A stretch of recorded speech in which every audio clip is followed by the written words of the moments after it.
Hello and welcome to When They Popped. I'm Kelsey. And I'm Mary, and it's 1:30 in the morning, so I forgot my name. yeah.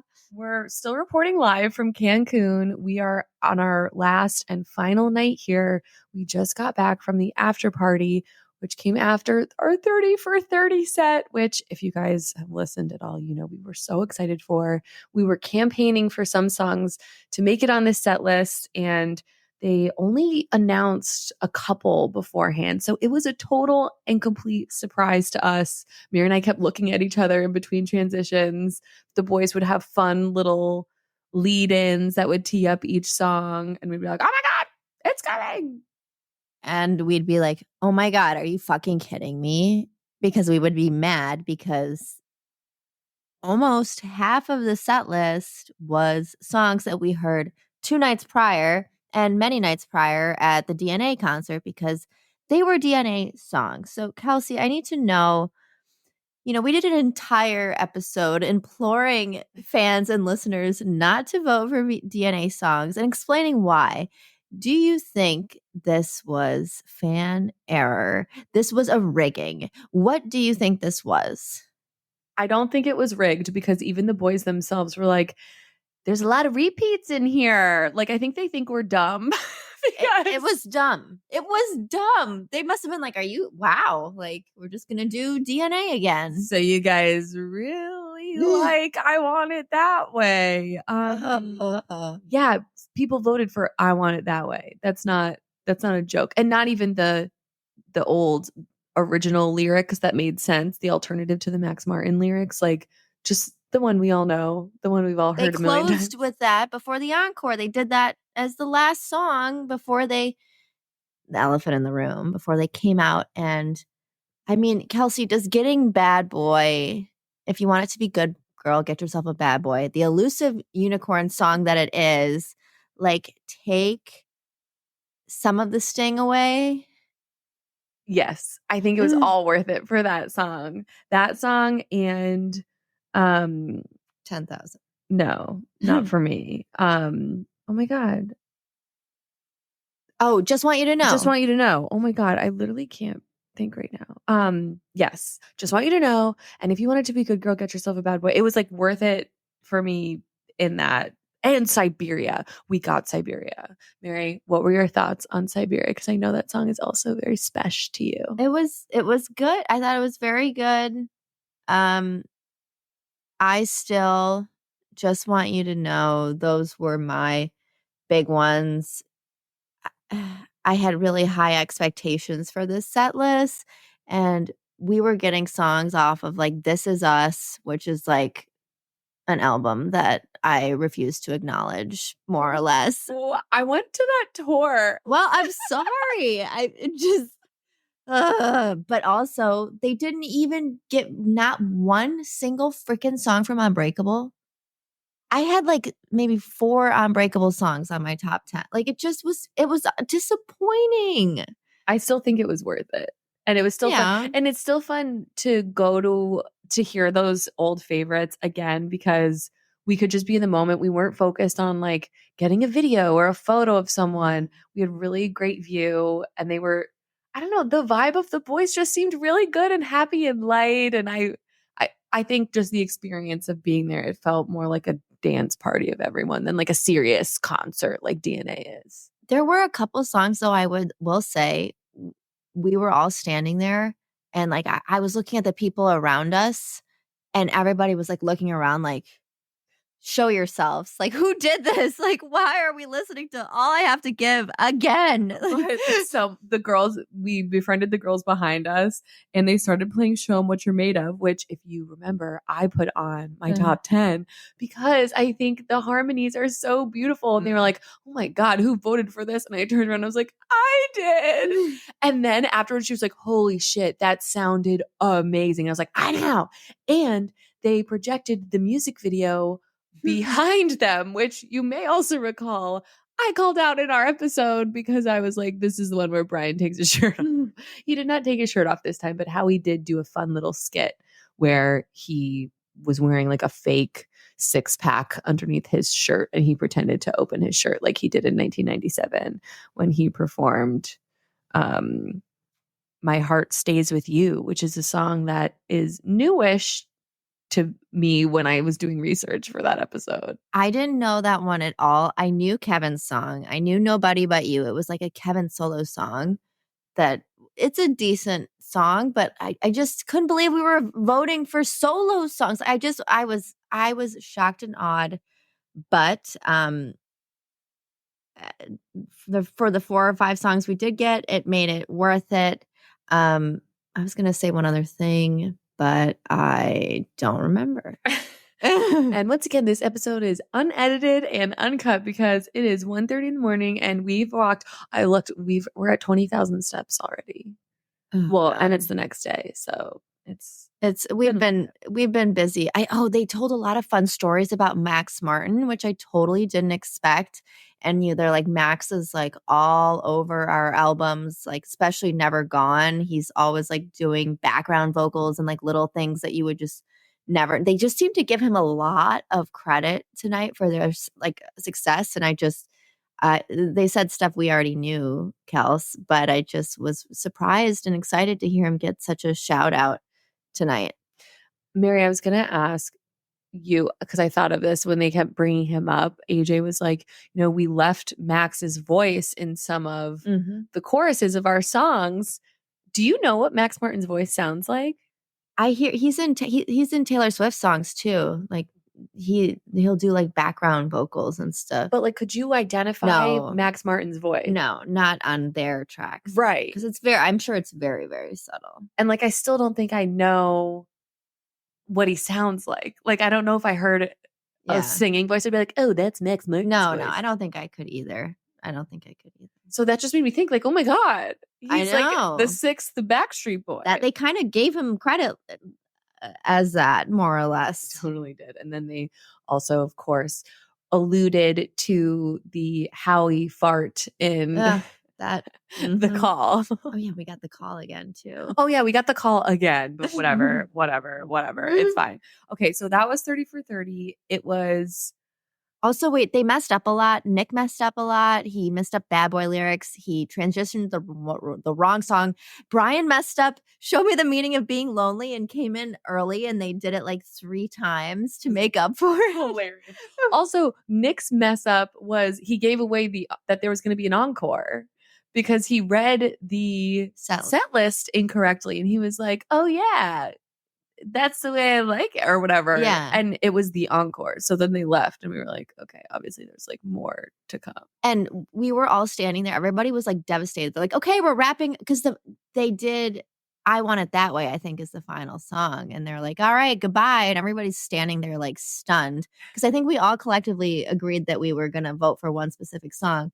And then AJ was like, you know what? It's our 31st birthday. And so we did 30 songs. We got to do one more song. And that's when everybody collectively levitated.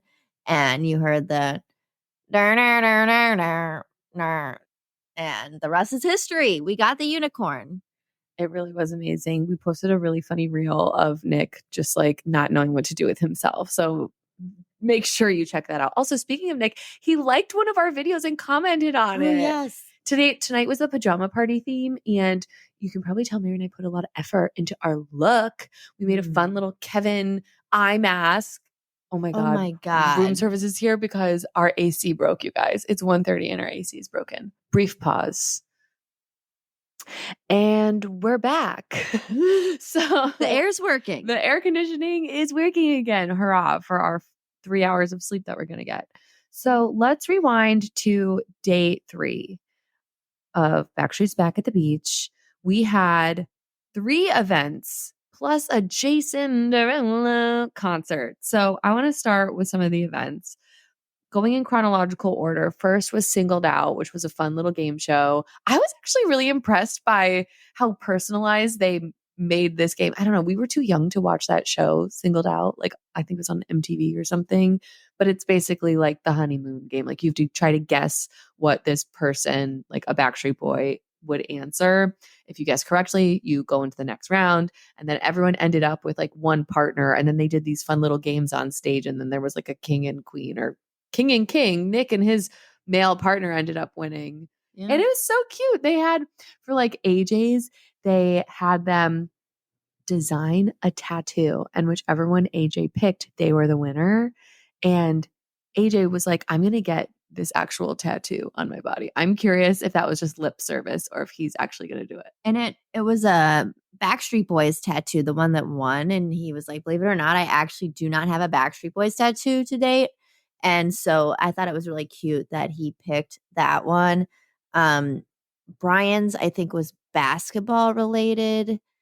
Howie's was they had the contestants make him a margarita that he did like a blindfold taste test because we know how he loves his margaritas. He was shwasty a lot of this weekend, it seemed like.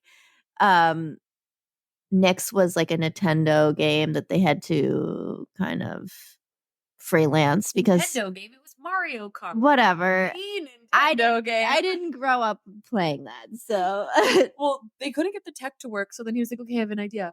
Everyone just pretend that you are playing in Mario Kart. So everyone pretended that they were on like a little cart and they spun out because they got hit with a turtle shell. Like it was very funny. Yeah, that was fun to observe. Where did we go after that? So after that, it was guac and shots with Howie D. So Howie at this point has already had, maybe the equivalent of a spicy margarita from his margarita tasting. And then he goes and makes guacamole and takes shots. And I guess one of the contestants was pregnant. So Howie took her shots for her. So by the time our third event, DJ Kevy Kev's Sunset Vibes rolls around, Howie rolls up into the tent and he is having the time of his life, like wasted away again in Margaritaville was this man. It was very cute, very funny. Howie and his wife Lee bopping around, and Kristen, Kevin's wife, was just the biggest cheerleader for Kevin as he was doing his DJ set. Kevin actually seemed kind of nervous. He wasn't really interacting with the crowd as much as I would have expected because he's really known for taking his time, going around to the crowd, actually speaking to people, looking them in the eye, thanking them for making the time to be there. He takes time with each and every fan.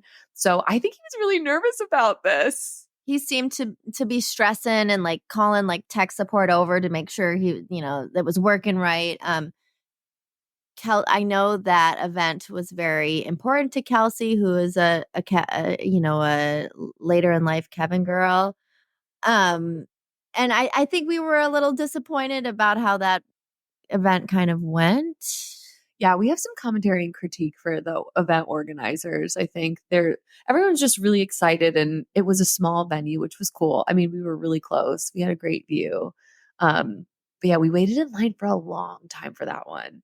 But the good news is I wore my little DJ Kevin hat and he signed it later that night. So that was very cool. And it made like a Instagram, right? Yes, I was featured in the Backstreet's Back at the Beach Instagram, and Kevin posted it, which was really cool. Mike, my husband, literally, I sent it to him and he goes, "Is that you in the bucket hat?" And I was like, "Are you kidding me? Like, you watched me make this hat. What do you mean? And also, I'm your wife." What do you mean? Is that me? So you don't know what I look like because I've been gone in Backstreet land for too long? Okay, and then the grand finale of that night, well, it wasn't even the grand finale, but the entree, the main course, was Jason Derulo. For this one, we did not care about getting towards the front. We rolled into the concert venue. We got food. We got drinks. We watched it from the beach. And it was an amazing show. I want to hear your thoughts, Mary. It was good. It was a nice reminder because, we all know who Jason Derulo is. And it's just a reminder of how extensive his discography and singles are. I think the guy, the DJ was like 77 singles. And I was like, 77? He was like 1 billion YouTube streams. It was just like so funny. He literally was hyping up his TikTok. And at one point, Jason Derulo was like, "Do you guys have TikTok?" And we were like, "Oh my God." He sang, he danced, he sweat, he flirted with his dancers. The dancing was amazing. Yeah. Oh my God. Speaking of dancing, so he had Lay Twins. Those amazing dancers who, if anyone here saw Renaissance or any Beyonce tour, you know them from her music videos and from her most like iconic choreography that includes other dancers. Oh my gosh. I was like starstruck to see Lay Twins there. And then, okay, Jason Derulo, amazing. Do you have any other comments before I move on to the after party? AJ came out for Talk Dirty. AJ came out for Talk Dirty. We were all expecting more. Yes. We want more. We want more. Like the whole group, maybe? Yeah, I think we were expecting like a full BSB thing, but I also get it where if they were trying to let Jason have his night, like that's fine. So then everyone skedaddles on over to the after party because they're like, we need our like BSB fix because it was just a day of individual events. And they brought out Lay Twins to dance to everybody, which was on it was amazing. The way that people can move their bodies. Oh my God, wait, we also took a dance class. Speaking of moving our bodies. God. It was so embarrassing. Mary No, and I, it wasn't. It was amazing. well, Mary's kind of a good dancer. That's a lie. She's a good dancer and I am not. And we came ready to like work. We wore workout sets. We wore sneakers. People rolled up in like sundresses and flip-flops. And we were like, wait, is this not the vibe? That was a mistake though, because that was not the vibe. It was like we learned the larger than life choreography, and that is really hard choreography. You can't do that in a sundress. I am not a good dancer. I spent hours in front of my VCR years ago trying to learn that dance when I was a kid. So that's the only advantage I had, and it was marginal. But I think we had a lot of fun. Just like kind of deciding to check that out and go for it. It was fun. So I think when we first saw the schedule and we saw that there was no Backstreet Boys concert that night, we were kind of like, that's not enough Backstreet Boys for us. But I think it was enough Backstreet Boys for it. Well, there could always be more room for more Backstreet Boys, but it felt really good and balanced with all of the individual events, the dance class. Like we still got our fix. And then the after party. And not everyone goes to the after party. Like Nick does not go to every after party. You usually get Howie, you usually get AJ, and then like Kevin or O'Brien here and there sometimes. It's like 50-50 for Kevin or O'Brien. Yeah. Usually, I would say it's Kevin more often than it is. Yeah, Brian. I agree. So Howie now, who's keeping score of how many margaritas he's had, but he shows up to the after party with the biggest sombrero I've ever seen in my entire life. And he cannot string a sentence together. He's just saying, one time for the rodeo. One time for the rodeo. Like, I think he said it like 18 times. And Mary was like, am I hearing this? This is one of my favorite riffs from, I think it's from like their live performance of We've Got It Going On. And they'll be like, one time for the rodeo. And I like never hear it anymore. And Howie literally said it 30 times consecutively. And I thought I was like in a dream state. Like that's what I would dream about, hearing that over and over. And then he kept going, one more time, one more time. And we're like, one more time. What? Howie? He was schwasty for the rodeo, Kel. It was so cute and hilarious. He's like a cute drunk man. Truly. There's very few of those. And he is one of them. All right, Mary. So it's our final night. We all leave tomorrow. How are you? How would you do this again? Well, on that note, we heard some gossip that the boys signed a 4-year agreement with whatever this Cancun. They've agreed to they've signed. They're the mayors of Cancun now, allegedly, which gives me a little bit of anxiety. I would much rather they be in Vegas. Would I come again? Depending how different it is, a different time. Okay. There just needs to be some changes. Like I think we need to get more opportunities with the guys. Access. Yeah, like we met friends who had done all the cruises, and there was just more opportunity. Like you're spending a lot of money to be here, and you know you're basically fighting for your life to get a spot at any event, any concert. Like we're covered in bruises. Oh my God. Like ant bites. Yeah, like there's ants that bite. It's just like if they could maybe improve it for the better, I would consider going again. I But think a meet and greet would have alleviated so much of the yes, pressure that people put on themselves to like get a selfie with a Backstreet Boy. Like it's for too the after much party, some people totally skipped the full concerts just to get in line for the after party for a selfie. because there's so much interaction there. I understand it though. It's like, who are we to tell you how to? There's Right. Twitter was kind of crazy. People were like, how could you waste your vacation waiting in line for a concert? And it's like everyone does what they want on these trips. As they should. They're all trying to make the most of their time. They spent a lot of money and it's a big emotional investment. I feel like to come on Yeah. a trip like this and be surrounded with so many fans. So we are not saying this in any judgmental way. It's just there's a trade-off.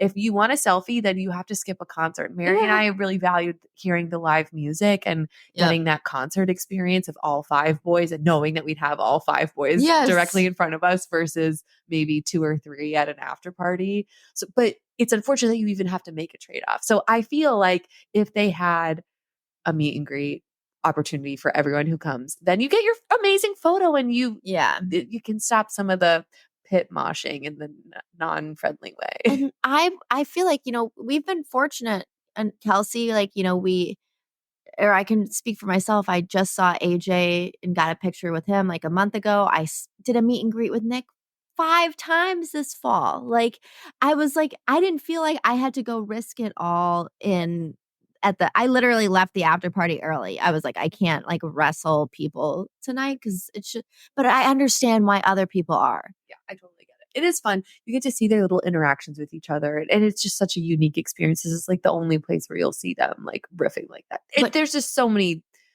different benefits. It's really just choose your own adventure, but you have to make a trade-off, which we learned early on. And also, it's like kind of annoying if you're not in the front line for selfies. You're just watching them take selfies with other people. It's like, why am I here? Like, just watching this other people get experiences or not. Like, I don't know. They said we're gonna get kind of like a commentary card, like to give our commentary and critique as to the event. And I think we have a lot of positive things to say about this, and also some like suggestions as fans and attendees. Yeah, I would totally do this again. I thought it was just such a unique experience to hear a Backstreet Boys song and not be the most excited person in the room to hear a Backstreet Boys song. Like, and be able to sing the words really loud and everyone around me also knows the words to the niche song. I will say though, I feel like we brought a lot of the, like, even for Bad Boy, we brought like the big pit energy. Like we were some of the most excited. We were all over the Jumbotron. I was blood curling screaming. I've never heard Mary scream like that actually. True. So you know what I'm talking about? I was like, she was like jumping and screaming. I was like, wait, are you okay? No, we weren't okay. And no one else was doing that though. No, but they were so excited. I think everyone was like just trying to video it. I know, I hate that. I was doing it too, but right. I know. I hate it. Like we want to be able to do it, but we don't. Like, stop videoing. So rude. It's so hypocritical. But overall, this was an amazing experience. Yeah. Everyone who's been following along with us, we know so many of our listeners weren't able to be here physically. And I hope that we were able to share enough content to whet your appetite. There will be more coming. Absolutely. We just have truly thousands of videos that we just the aforementioned videos that we have to go through. So many pictures. And just thank you guys so much for all your positive reinforcement over the last couple days. It definitely kept us awake for longer, knowing that people were like, we're living vicariously through you. We could have gone to bed. We could have gone to bed, but we didn't. For you, dear listener. And on this weekend where Taylor Swift releases 30 new songs, to have a smidge of your attention is really, truly an honor. So thank you guys for following. Thank you for listening. And we'll be back. Maybe. At some point. You might be back without me next week. That's true. We'll have a special guest on our next episode. Is that confirmed? It's confirmed. Oh, good. Yay, Kelsey. I had a friend when Kelsey was out of town, traveling the world a few months ago. And now Kelsey gets to have one of her friends on while I'm moving. So it's going to be about gossip. Well, we love that. I'll keep you all in suspense, but it's going to be juicy. Well, thank you guys so much for listening. We need to go to bed and fly home to our sweet boys and Mary's pug. My pug. He's going to be so mad at me. But thank you so much for listening. We appreciate you. Bye. Bye. Good night.